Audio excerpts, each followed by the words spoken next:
అండి. ఎప్పుడో చూపించాల్సినవి ఇప్పుడు చూపించాల్సొస్తుంది.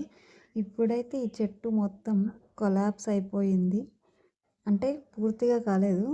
సీడ్స్ కోసం వదిలేసున్నాం కాబట్టి అలానే ఉంది కొంచెం ఎండిపోయినట్లు. ఈ పైన ఉన్నదైతే సీడ్స్ కోసం వదిలేసిందే. ఇక్కడ చూడండి ఎంత గుబురుగా పెరిగిందో. ఇంట్లో చెట్టు ఇలా అస్సలు లేదు. అది చచ్చిపోయి కూడా చాలా రోజులు అయిపోయింది. ఇక్కడైతే చూడండి ఎంత పొడవుగా ఉన్నాయో. మార్కెట్‌లో ఇలా పొడవుగా ఉన్న కాయలు మాత్రమే కొంటారంట. నాకు కూడా ఈ మధ్య తెలిసింది. ఇది కిందకి ఎక్కువ వేలాడిపోతుంది. సో, అందుకే డిప్ పైప్‌లో పెట్టేసాము కిందకి ఎక్కువ ఉండకుండా.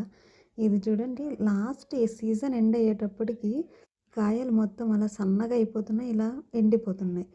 మా బాబు నా తోక ఇంకా రాలేదే అనుకున్నా వచ్చేసాడు. ఇది మునగ చెట్టు సీడ్స్ నుంచి పెంచాను. చాలా బాగా పెరుగుతుంది ఇప్పుడైతే. ఇది దొండ చెట్టు. ఇది కూడా సీడ్స్ నుంచి పెంచిందే. ఇక్కడ ఒక్క చెట్టు కనిపిస్తుంది. కానీ 10 పైనే ఉన్నాయి ఇక్కడ.